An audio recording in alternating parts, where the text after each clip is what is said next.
साधना ओ साधना गौतम कुमार। गुस्सा आया कृष्ण महाराजा को कि क्या कल मेरे भाई ने दीक्षा ली और कल ही कल उनको कौन ऐसा हत्यारा है जिसने मेरे भाई की हत्या कर दी। देखो कि वह कृष्ण महाराजा कि जहाँ पर स्मशान में क्या हुई, उनकी क्या हो गई, केवल ज्ञान हुआ। स्मशान में वह स्मशान क्या बन गई।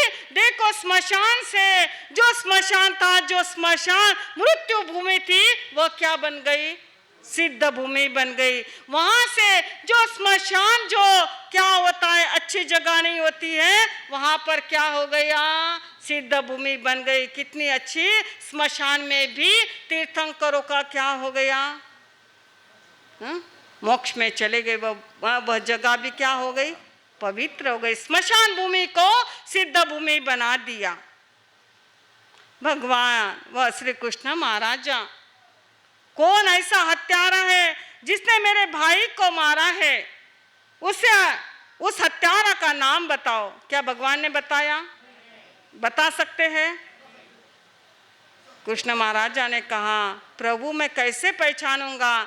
तब प्रभु ने कहा कि तुम जाते जाते जो व्यक्ति तुमको देख करके गिर जाएगा वही समझ लेना ये तुम्हारे भाई को सहायता की है। तुम उस पर गुस्सा मत करो, वह तो तुम्हारे भाई को सहायता किया है, मोक्ष प्राप्ति के लिए उसके ऊपर तुम गुस्सा मत करो। पर गुस्सा आएगा या नहीं आएगा, आएगा। वंदन किया और ऐसा दुखी होकर के उन्होंने जो राजमार्ग से कृष्ण महाराजा आए थे, उन्होंने सोचा अब क्या जाऊं ऐसे राजमार्ग से। दुखी व्यतीत होकर के कहाँ से जाने लगे, गलियों से जाने लगे। और यह सोमिल ब्राह्मण ने सोचा कि यह प्रभु के पास में जाएंगे कृष्ण महाराजा, प्रभु को तो सारी बात पता है और कृष्ण महाराजा मुझे जिंदा नहीं छोड़ेंगे, तो मैं क्या करता हूँ गली गली से जाता हूँ। वह भी गली से आया और कृष्ण महाराजा भी गली से गए और दोनों की क्या हो गई, मुलाकात हो गई। जैसे ही देखा अटैक आ गया और वहीं पर क्या हो गया, खत्म हो गया। जैसे ही कृष्ण महाराजा ने कहा कि यही यह हत्यारा है जिसने मेरे भाई को अकाल में ही क्या कर दिया, मोक्ष पहुंचा दिया। उसे क्या किया, ये बहुत खराब है, इसे रस्सी से बांधो और पूरे द्वारिका नगरी के बाहर घसीटते घसीटते इधे बाहर फेंक दो और यहाँ से पूरी जगह क्या कर दो, जल से शुद्ध कर दो। ये जगह क्या हो गई है, खराब हो गई है। ऐसी जगह हमारे द्वारिका नगरी में नहीं होना चाहिए, इसे जल से शुद्ध कर दो। पहुंच गए घर पर। शासनपति प्रभु भगवान महावीर स्वामी की सदा काल जय हो, विजय हो, सदा काल जय विजय हो। अपने युग के उच्च कोटि के महाक्रांतिकारी महासंत सदगुरुनाथ पूज्य गुरुदेव श्री गणेश लाल जी महाराज साहब, सर्वशास्त्र विशारदा परम पूज्य गुरनिसार श्री प्रभात कंवर जी महाराज साहब के पावन स्मृति में हम सबके भक्ति युक्त वंदन नमन। परम श्रद्धेय परम पूज्य प्रतिभा जी महाराज साहब के पावन चरणों में हम सबके भक्ति युक्त वंदन नमन अर्पित हो। धर्मानुरागी बंधुओं, चिंतनशील माताओं तथा बहनों, यह पर्वाधिराज महापर्युषण, क्षत्रियों का दशहरा, ब्राह्मणों की राखी, शूद्रों की होली, वणिकों की दिवाली, इससे भी बढ़कर हमारा यह लोकोत्तर महापर्व है। सारे चारों ही पर्व इसके अंदर समाहित होते हैं। दशहरा का, क्षत्रियों का दशहरा, शूरवीरता का प्रतीक हमारा त्योहार है। रक्षा करने वाला, ब्राह्मणों की राखी, 6 काया की रक्षा का संदेश देने वाला यह पर्व है। शूद्रों की होली, कर्मों को जलाने वाला यह महापर्व पर्युषण है और अपने जीवन का लेखा जोखा करने वाला यह दिवाली का पर्व है।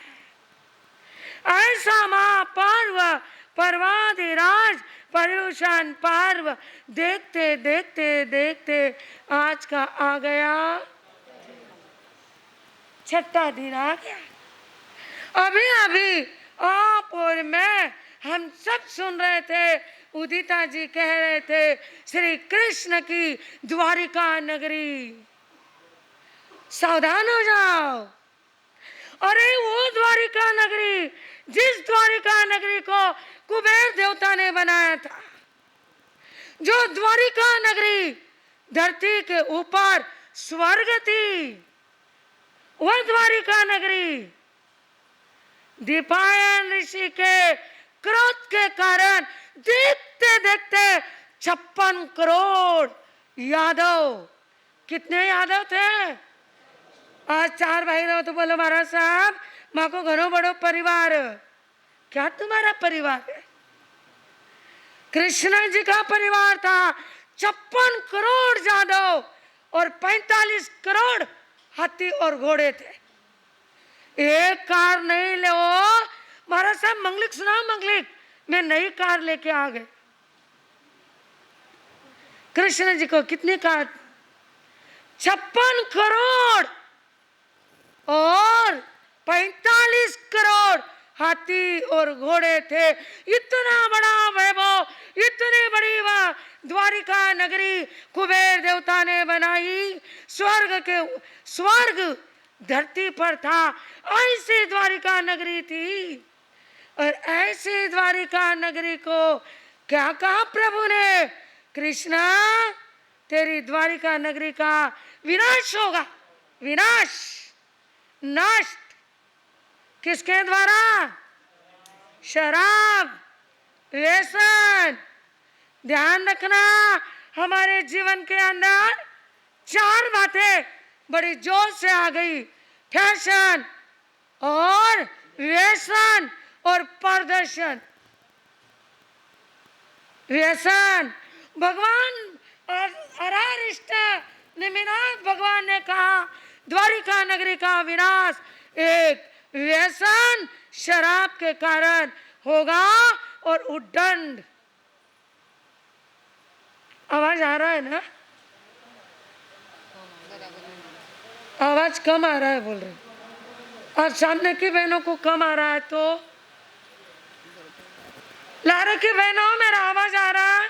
उनको आ रहा है, इधर नहीं आ रहा है। ओके, थोड़ा कम है, नीचे आ। माइक को बराबर कर दो। पांडे जी, बहनें बोल रही है माइक को ऊपर करो।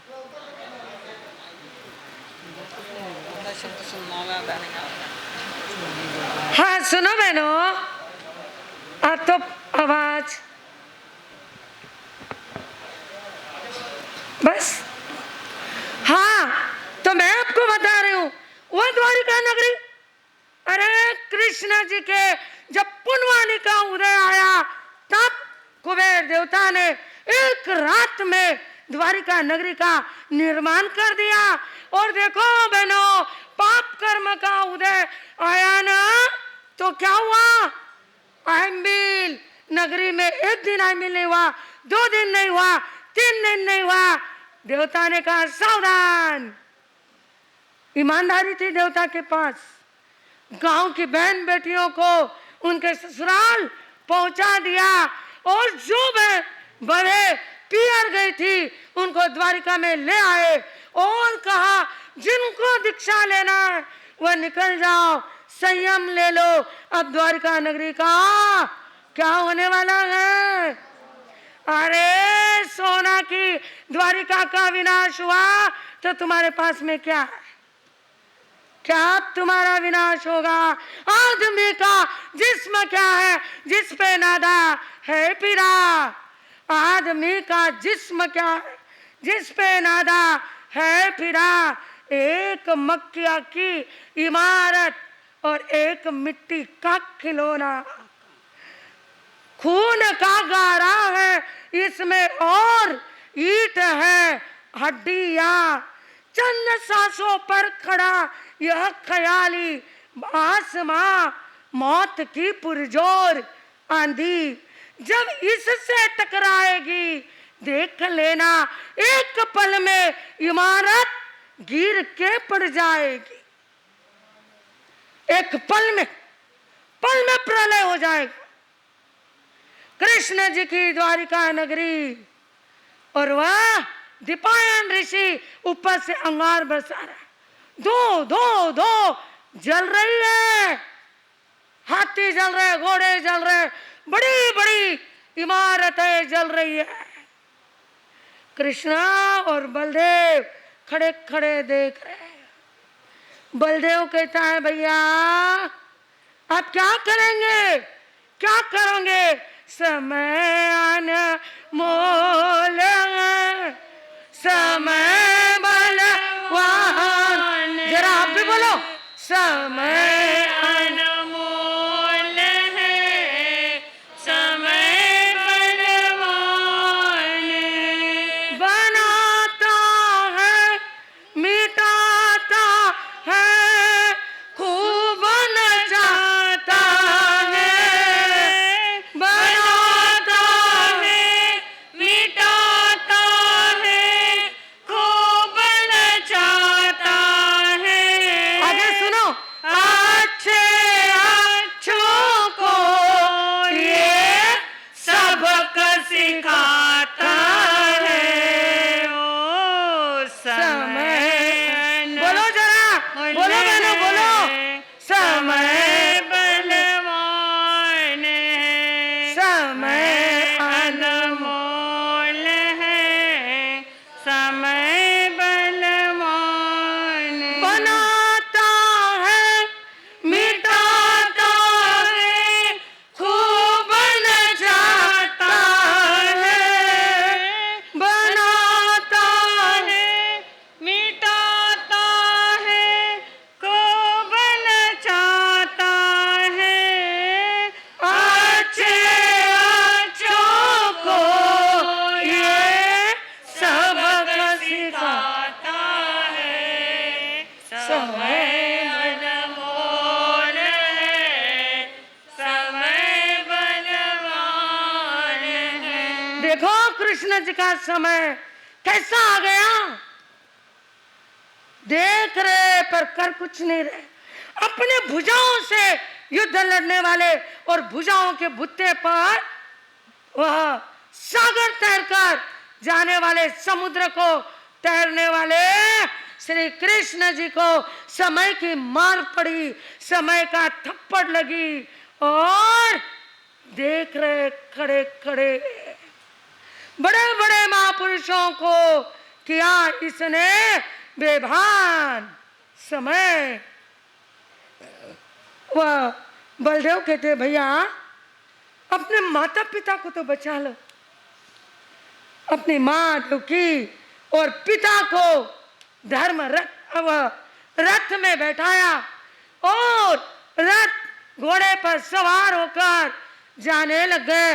जैसे ही गेट पर आए देवता ने कहा सावधान कृष्ण, ध्यान रखना सबके जीवन में एक दिन ये बारी आने वाली और आने वाली है, सावधान।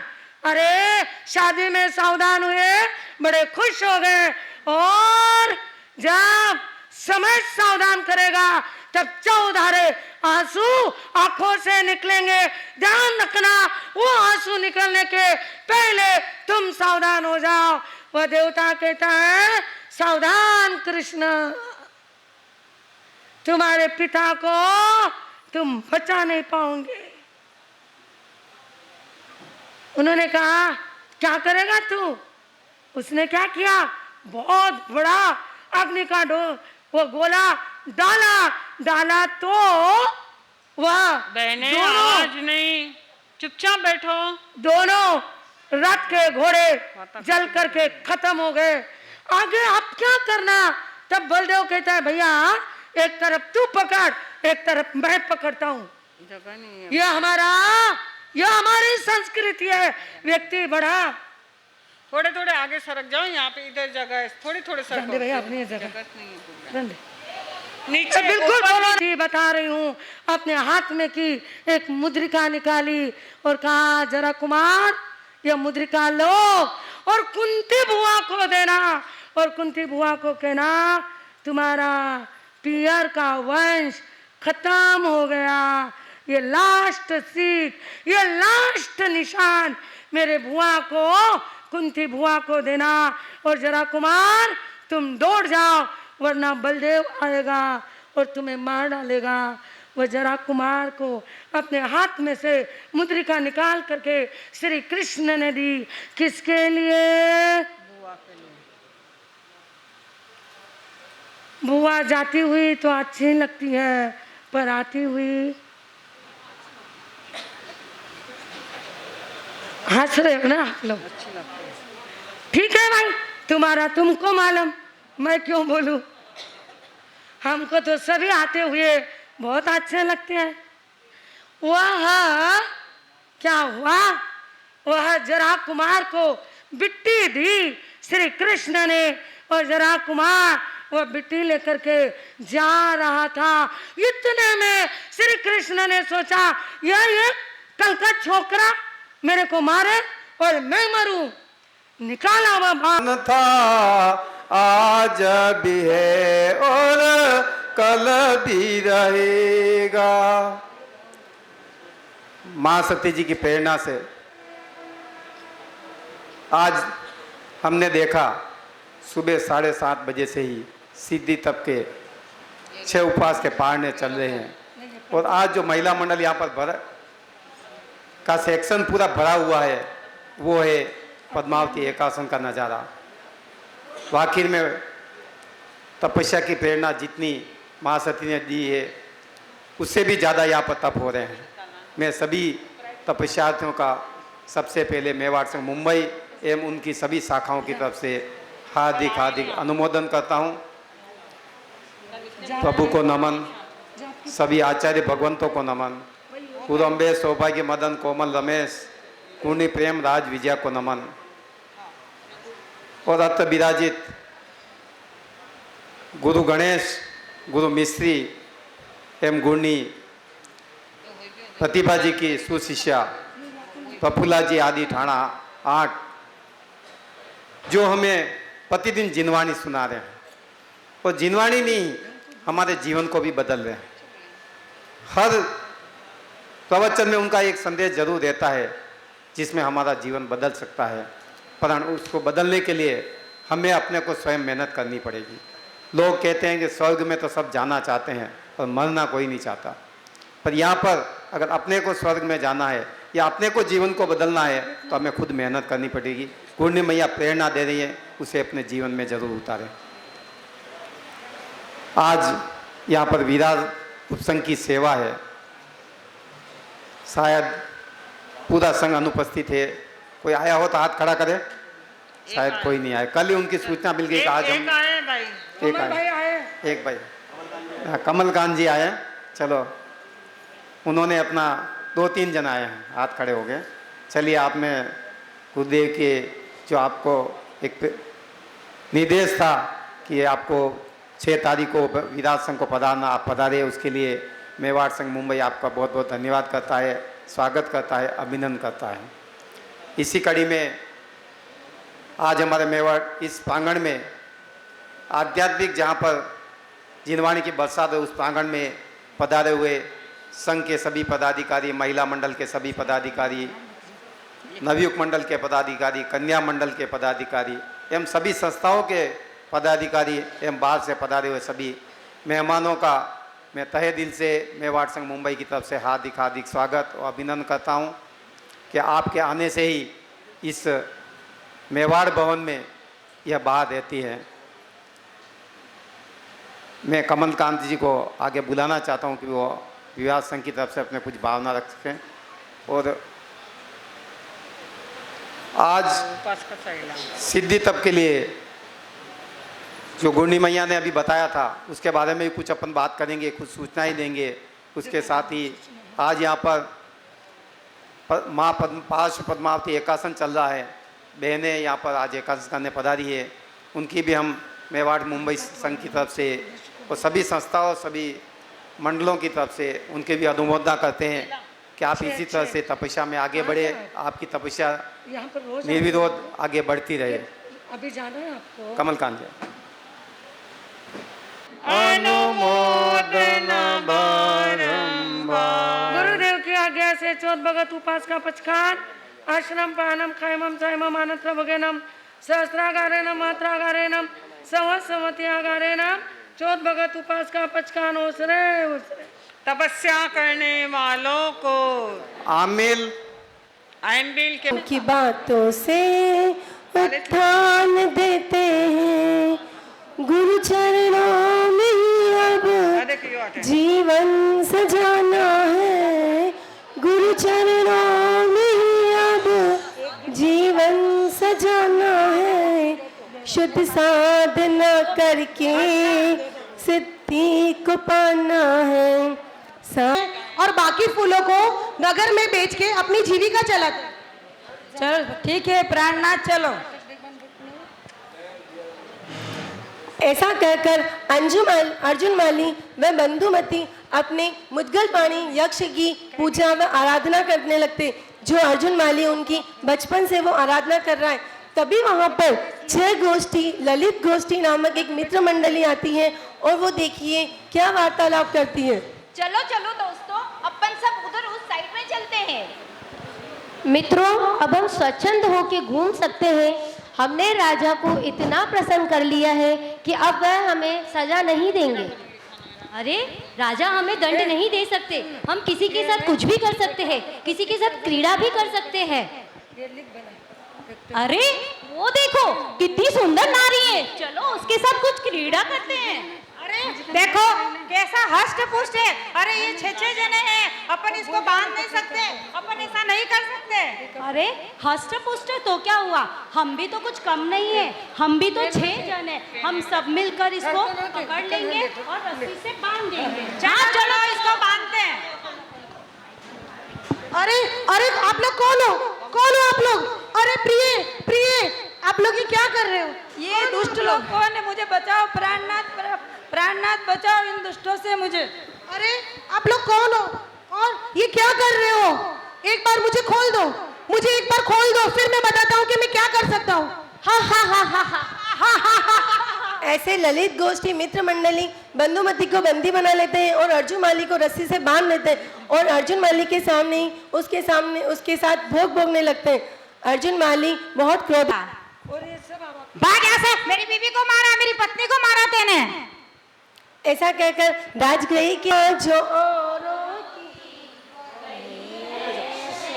कहना किरणमस्तमो वितानं बिंबं रवेरिव पयोदर पार्श्ववर्ती त्वत्संस्तवेन भवसन्तति सन्निबद्धं पापं शनाशयमुपैति शरीरभाज आक्रान्तलोकमलिनीलमशेषमाशु सूर्याशु भिन्नमिव शार्वरमन्धकारम् उच्छैरशोकतरुसंश्रितमुन्मयूकमाभाति-रूपममलं भवतो नितान्तं स्पष्टोल्लसत्किरणमस्तमो वितानं बिंबं रवेरिव पयोदर पार्श्ववर्ती उच्चैरशोकतरुसंश्रितमुन्मयूकमाभाति-रूपममलं भवतो नितान्तं स्पष्टोल्लसत्किरणमस्तमो वितानं बिम्बं रवेरिव पयोदर पार्श्ववर्ती मात्वेति नाथ तव संस्तवनं मयेदमारभ्यते तनुदिया पितव प्रभावा चेतो हरिष्यति सता नलिनी दलेषु मुक्ता